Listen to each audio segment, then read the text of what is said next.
Welcome back to our Crushing Comics Book Club, reading and discussing Grant Morrison's Batman. We're moving on to the next stories in the Grant Morrison Batman Omnibus Volume 1 today, and that is the stories in issues 663 through 666. Clearly, we're going to be spoiling these as we go, these 4 issues, and who knows, we could be talking about all other sorts of stuff in the DC or Batman universe. We really don't know until it happens. As a reminder for this discussion, and always, Grant Morrison's pronouns are they, them, and we will be using them appropriately throughout this discussion. We now move on to 4 stories that come after that Batman and Son arc. And the first one is one that really people have some opinions on. Yes, they do. Batman 663 is a prose story about the Joker, who's, lest we forget, laid up in Arkham with his face shot off. And but he's still plotting with the help of none other than Ms. Harleen Quinzel, Harley Quinn. Harry, which side of this do you come down on, this text issue? Okay, I read this. I'm a fan. I read this when I was young, and I really, really liked it at the time. This has problems, namely the art is not very good. I'm going to be honest. I don't. There are pictures. There are figures that do things, and they have faces and eyes. I don't care though. I think this is some goofy, super pulpy, just indulgent writing that Morrison gets to do. And, you know, I can sit here and critique the quality of their writing or how it actually kind of compares to actual noir stuff or what have you. But what they're writing about this Joker being this ever-shifting hell construct that's bringing in all of DC continuity and making it track through his like ever-shifting mind. I loved that when I read it in the first time. You know, I can't help but connect this to my first memories of Batman, and which was The Dark Knight, which also has a Joker story with a character where he has a shapeless origin that's just always changing from minute to minute. It's a much more grounded idea. But, you know, there's just something in the water then where it was taking the idea of the Joker and making it this larger than life, sort of hard to pin down, changing being. And I've always been really attracted to that idea. This is where it starts. I do think the writing's effective. I think by the end, I'm pretty invested in this insane change that he's going through. So there are problems with it. I don't care. I like it a lot. Fariha? So I read excessive amount of noir, crime noir, and mystery prose book. Like it's just they're all written like this. They're all written like this with excessive adjective, excessive like it's like he talked like one of the ones that I remember from this is like Alfred's voice is like the Surgeon General's or the Colonel's clipped lawn. I'm like, what does that even mean? But they're all like this. And we talked about previously about Morrison talking about pulp art, like, about art or the talk about art. And I feel like this is where they're talking about that, I'm doing something so I'm telling a similar story that takes inspiration from that genre. And I think they did it very well. And then the story itself, even though it starts off a little shaky and you're not quite sure what's going on, but then it comes together. But the thing is that all the discussion about Joker being reborn and how he's being reborn and all the feelings and everything, I don't think you could have done that in a comic format if it was just like panel by panel. And especially the whole idea that the Joker is saying something, but it's coming up at the which would piss us all off if we were right. I would leave. I'd walk out.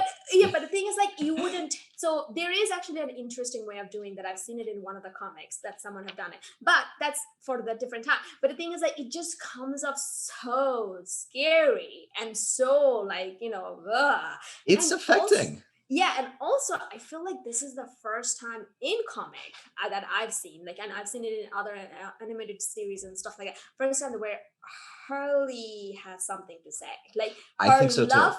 For Joker was the downfall of Joker. Like, it was like it was done in a very cringy, interesting way that I was shocked. I was shocked to the core. Like, it was like, oh, this is what you want to do. And it's like, oh no, it was like, you know, he want, like, you know, like it's like, oh, this is where you need to be, like it just like, oh, I don't know, all of it. So I mean, in the end of the day, I ended up loving it. All right. I recall that I fully skipped this the first time that I was reading Grant Morrison Batman. I just remember looking at the first page and being like, nope. And it's not that I don't read prose. It's Yeah. because I was at the peak of really working on print production and readability type of stuff in my career at that point. And I was like, I was even nastier, if you could imagine, about the whole, if you don't make it readable, I don't have time. And I have to say that this is a complete failure. There are points that you have to squint to make out the text over the background of it. There's no reason the background has to have these murky, swirling colors in it. Just lay it out on a solid color. I debate on if this much text, especially as it was originally meant in a printed medium, should have been sans serif. I think a serif font maybe probably would have read better. And also some of the ways that the picture breaks up the text is terrible too. Like there's a point that Harley's limb is reaching out and they break the text around the limb. So just from like a text layout perspective, it was really hard for me to get past. I'm a real purist of like text should be readable.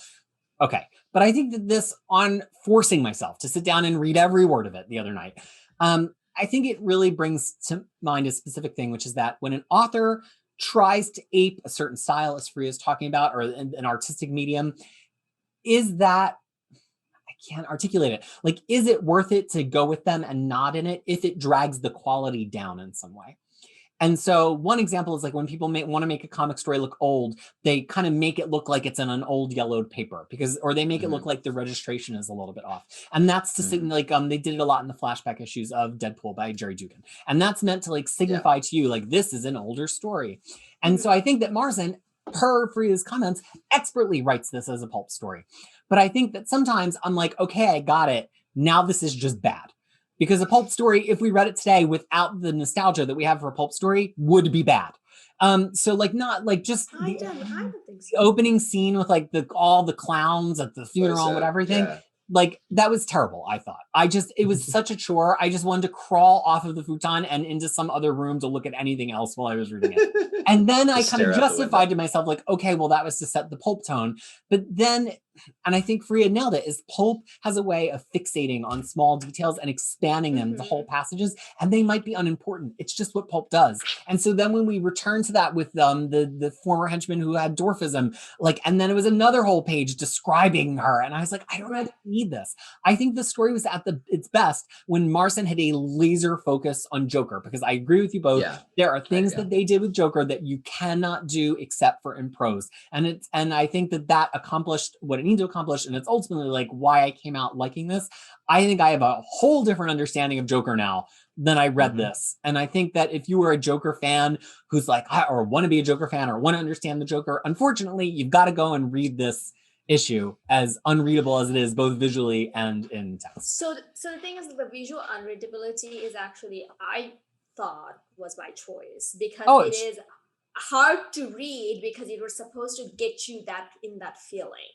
Because I think that's dangerous, though. I know it could be dangerous, but the thing is, like, there's a gross aspect of it, and you're never sure of what's going on, what you're supposed to be focusing on, what you're supposed to be like. There's like so much, especially the first page where they were talking about this henchman carrying this like excessive, like, you know, a lot of like, you know, a heavy weight, and then a casket, and the casket falls out, and all their entrails kind of is there, and then they're just laughing, and it felt gross, and then the way that the darkness of it felt gross. I mean, that's how I did it. For me, like, you know, like, Peter, everything you said, like, that totally makes sense. It all is super valid, and just like, you're right, the perspective. I think there are production issues. I totally understand what you're saying, but the overall, like, just the feeling you get from this story, the queasiness, the just laser cutting, like, hell idea that the Joker's bringing, like, that is so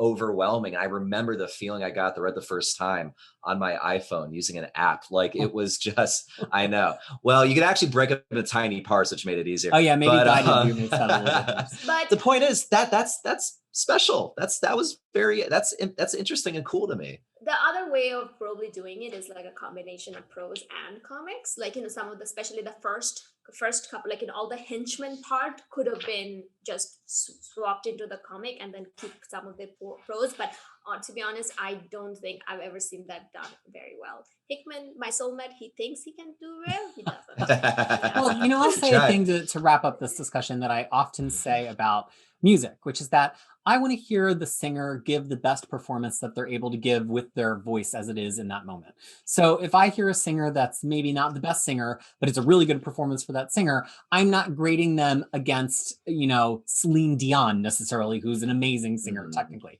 But I want to see the best version that they can do. And I think when I look at this, like, it's released by DC Comics, it's Grant Morrison's name is on it. The production could have been better. I know this is really getting away from story, but I think it keeps me away from it. It's like if I bought a record by some big superstar artist who just decide to sing out of tune into the from my bedroom microphone one night, I don't want that song. But that's a very me reaction.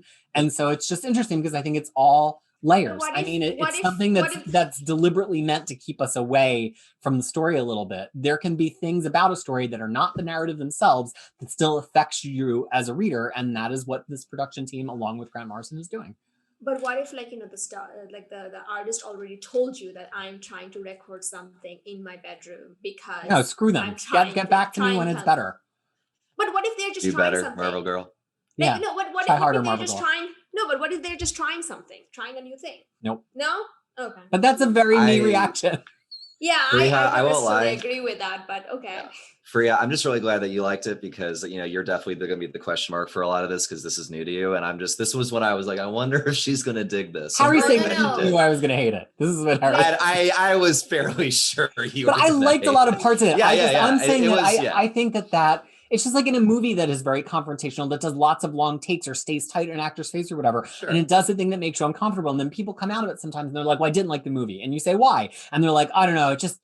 Something about it was really unsettling in a way that it made me not engage with it. And it's like because of these shots or whatever. Yeah. And you have to dig one layer deeper to get to that. And I appreciate that it's making me dig a level deeper to say why I didn't like it.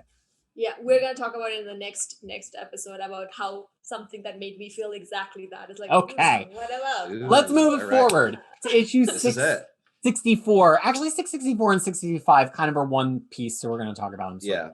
So Bruce is back to his jet set lifetime with Jezebel Jet, who was the woman that he met at the art showing in the previous issue. She comes from a country in Africa where she has become a global superstar, and she's trying to leverage that to feed the people and relieve poverty in her country. But she's not immune to doing vapid rich person stuff. And so they're on the slopes enjoying a date, shades of our friend Molly Post from our Silver Age and Bronze Age MVP. And there's this really interesting moment where Jezebel invokes Bruce's parents and to create a scene transition back to his life in Gotham. And she's like, how do you feel about that? Must have been hard to lose your parents. And Bruce says, I got over it. Is that Bruce saying I get over it? Is it Batman saying I get over it? Or are they both lying, Harry? They're clearly both lying by the dead stare in this man's eyes. He looks like this is a man still totally gripped by trauma, but also fully committed to using that trauma to make the world better. It's that kind of interesting double thing. The question of is it Bruce Wayne or Batman, or how much are they through things, or how much are they using what they have to channel into a better world and what have you. And that's always interesting. And in this, I just felt he's still very much in the grips of this thing because, he's trying to get back into the world and become more of a person.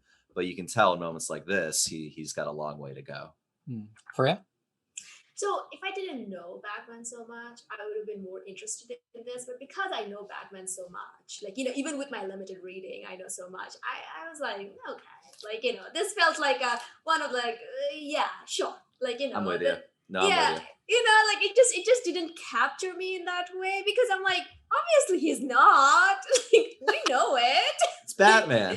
Yeah, it's Batman. But it's I got over it. It's and there's also another thing. If you know someone who had a traumatic past and stuff, don't bring it up randomly when they're just over dinner. Yeah, just don't. It's not a good form. You're gonna get a response like that. I got over it. You're not gonna get anything. Take it from welcome to Fariha's dating advice corner. Clearly it's a lie, right? But Yeah. I think that in this Bruce Wayne performance that Alfred is encouraging him to do, the Bruce Wayne with the higher voice and the easygoing manner is a Bruce Wayne that would say that. Because if Bruce Wayne shows too much sensitivity about his parents, it makes it too easy to recognize him as Batman, which we'll be getting to later in this run. I think in this moment, Bruce has made the decision of a performer that it is essential to his character to be over it. And of course he would be dead in the eyes, because we've already established from Alfred, he's not the best actor, even though he's good at disguises. And just in the way he can't disguise his voice, he can't always disguise his eyes. And he goes dead in the eyes when he has to say his parents' death. It doesn't matter to him, because in that moment of the two, Batman is the one that's real, not Bruce Wayne. And so he, as the real Batman, is underneath the Bruce Wayne mask, wincing at this line that Bruce Wayne is delivering. That is how I read it. So I already read Batman R.I.P. and that was a mistake. Because I know that was a mistake, because I'm like, because I know the other story of it. Yeah, well, I haven't read it yet. So you haven't read it yet? Okay, in that case, nothing. I'm not. Oh wow. Okay, in that case, don't worry about it. When did you read that? Huh? When did you read that story? 2012. Oh, I mean, I read it in 2012, but I have no recollection of that. Okay. I thought you meant it like this week. No. I already read it way back when. So I kind of, there's a double situation. Yeah. Okay. Now I kind of know what you're talking about, but our listeners don't, so we're not going to get into it. So as we go back to Gotham, he's investigating the disappearance and the murder of some sex workers, which in some ways Morrison handles well, and some ways they don't, but I don't really necessarily want to get into that.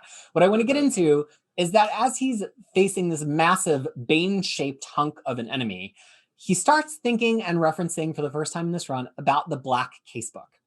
Yes. The Black Casebook is a diegetic item here. It exists in the story to be read, but it becomes clear pretty quickly that the Black Casebook that Batman has is not necessarily the same one that we read, because Morrison's also using it Morrison's also using it to insert other stories where it is convenient to them to insert them. And so that it creates a nice amount of confusion, because even having just read it, I'm like, wait a second, that never happened in the Black Casebook. And so he gets the crap beat out of him by this Bane-shaped hunk of an enemy. It's another Batman impersonator number 2. And he has a morphine-based delusion as Alfred is trying to nurse him back to health. Any thoughts on this whole sequence of Batman, the first time in this run that Batman really gets that crap beat out of him, Harry? Well, this is where, we've had this opening arc where it is kind of like a relatively straight-faced adventure, but this is where we get into that more confusing, keeping you off kilter stories about kind of assaulting Batman's mind and his any idea like mental stability or place, where, the fact that this is the second Batman here, the 3, is based on Bane, who is, responsible for the most traumatic events in Batman's life, is obviously not a coincidence. And it is, it is cool to see Batman get beat up every once in a while, because you want to be reminded. Yeah, gonna be reminded this guy is fallible. But also, I mean, I don't mind that, like, these are, Morrison's putting different things into the Black Casebook and, in their writing, as opposed to like the other comics that we read, because, I never took it as that Black Casebook was only this stuff. Those were the only stories in this. This is much larger. Tales from Yeah. Exactly. So I loved all this, and I do want to say, like, they didn't write the best stuff with the sex workers, but there is the planting of the seeds here, where he reaches out to the young girl Ellie and offers her a job, like, to work at Wayne Tech, which is a some complications aside, that is like an example of Batman, looking out for someone in need beyond just fighting criminals. That's always the complaint. Like, why doesn't Batman try to help people? This is kind of a example of, not only is he hurting. Why didn't he give the card to everyone? Because because she's a child. Because she's a child. Because it's an action comic. Yeah. And just kidding. No, so What do you have to say about this this whole sequence? So I'm forever going to be upset, scared for his back now, because I feel like his back is the something Looks- that everyone attacks all looks the so time. bad. And it's I don't know. I'm just like, and he himself was like very Yeah, he was nervous in a way that you don't he was see him. He was like, nervous. for a moment, Mhm. I thought my back, and like Yeah. it was very Yeah, and- vulnerable. And that was something I really liked, that because it's just like it's like a trauma of heroes, like, and especially with Batman, that's like a boatload, because his origin is from trauma. And it's like it's always kind of good to see that aspect of it, that he didn't just shake it off. And then the other thing that I really absolutely loved, and it is to do with the sex worker, which I don't know, I don't like this. Like, we talked about in a different time about economy of women suffering, how that's like the whole story, like, and it's just kind of brought a lot of that up. But this is one thing I really liked, because the way because Batman for the Gotham underworld is this mythology, right? A lot of them don't even believe it. A lot of them is like, he's just a scary thing. But this is one thing, like, because one of the sex workers was like, hey, Batman, you want, I will do a freebie. And his response to that, I'm busy right now keeping the city safe from dirt rags, Roxy. What's up? Like, I think this, like, I mean, obviously I'm not going to be like, oh, so does this mean if he wasn't busy, it was okay? No, it's not that. But it just like it's like I feel like at that point, I hope that he's using a Bruce Wayne voice instead of a Batman voice. I read it as that. And I also, it's like, it's nice, like it's just informal. Like, it's informal. It's sort of like he knows these women, he's trying to get them off the street, and obviously it's not easy in a lot of the time, and it kind of comes off as that. And there was like an aspect of Batman or Bruce Wayne I never seen before. I'm like, am I liking that? I was really hoping that you would like at least these parts of this scene, because I had a feeling that you might, because I've read a lot of like 2000 Batman's comics, just, and I read a few like before this, and like there is a tendency to not to use like sex workers or vulnerable people as just token props or what have you, for like to be murdered or some kind of damage or what have you, and there's not really like a kind of empathy or humanizing in those stories, because it's just grim face noir grittiness. But this is actually Morrison taking a minute, or not even knowing how successful it was in the long run, but at least trying to have like a different perspective and that more informalness and like a friendliness here that you don't usually see. At least I haven't. And because I feel like nowadays you would see like, it's like, hey Batman, do you want a freebie? And he'll be like, I don't do the freebies, and they're just flying away or something like that. No, but I'm glad that wasn't the case here. He took a time to talk to these ladies, and it's a really it's not touch, but it's like a gentle moment where he knows the people on the streets, Right. So here's the thing that since we are talking about it, I don't think Grant Morrison's intent at the time is the same as the intent that we can read into it now. I think they were making a pretty prurient joke in 2006 and 2007 about if Batman was going to have sex with a sex worker for free. I think that you could read in a little bit to his response that he responds in a way that that humanizes her. But I do think it's still a little bit down punching authorially in that moment. However, now with a lot of conversations having advanced in the general public eye about sex work in the last 15 years, I would personally say, I think it's way easier to read this as Batman understanding that she's talking about her job. Like, it's not his job is Batman, her job is sex work. She says, do you want a freebie? He's like, I'm busy. How's it going? Like, and I think I kind of read it on both levels. Like, I read it on one, like, okay, Grant Morrison, fine, 2006, wink, wink. No, just because Morrison is not immune to writing some cringe stuff. I mean, we have all read cringe stuff from Morrison, but I actually think that sometimes Morrison can be a little bit ahead of their time. And in this case, it aged well. This is interesting because I genuinely like always read his response, not like actually seriously, but just more like almost like incredibly dry humor. Like, I'm fighting crime. Like, I didn't think he ever took that seriously. And then also he immediately recognizes Roxy. And then the next page, he also knows Ellie, the other person with her. Right. They're So all I feel humans like to him. They're not Yeah. they're not criminals. Yeah. I think that's actually the thing that Grant Morrison did right at the time and has always been right. Batman never treats them like a criminal element here. Never once. Exactly. Not there's like an empathy there. Yeah, and then just before that, he pretty much pinned their pimp with a umbrella. But even with that, he had a different reaction to him because he knows that he's also not the head honcho. Yeah. If you know what I mean. And the thing is, like, the reason I didn't even thought about your way of thinking, because I always thought Grant Morrison is kind of more into the alternative lifestyle. It's not alternative lifestyle, but what's the word for it? Like, it's just like he's more into he's not someone who would be like sex work. Like it's never, I never thought of them that way. So I thought that they were actually making a comment about these sex workers. It was just a conversation. I didn't think about it anything more than that. I don't want to get too hung up on one line or one scene. I think it's just like that's the power of Morrison's writing and the power of their Batman. Like there's a lot of times not a right answer. We have to sit and look at it long enough to decide on the message, as he referred to in the previous arc. So this this ends with a Talia scene where Talia is reconstructing Damian. Basically, her blow up Damian play was real, and she did blow up Damian, and she has a whole lab of Damian organs to be harvested. So that plot is still simmering. I don't think we have to talk too much about that. I think I think the thing that's interesting here is that Batman eventually basically just jumps right back out there with the help of Tim Drake to fight this giant Batbane monster dude. And he's beaten him up deservedly, and also because he's got to put him down. And the police, and he's saying, who's the third man? Because he knows there's going to be a third one. And the policemen stop him, who are maybe on the take and maybe not good policemen, or maybe all cops are bad, because the thing that Morrison has him say is, you want to beat up citizens, you carry a badge like me.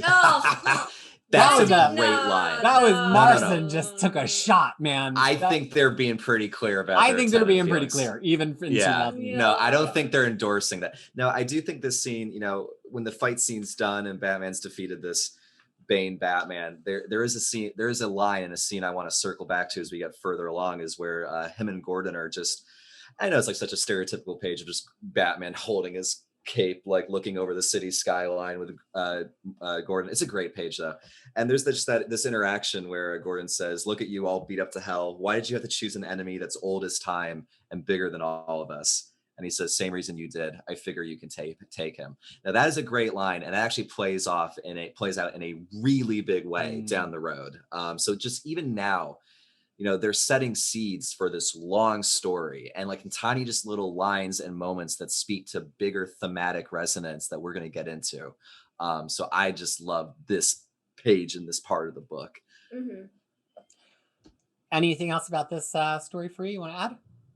Oh, I just love that in the end, there was the whole he was kissing Jezebel, and there was like, people were taking pictures and everything.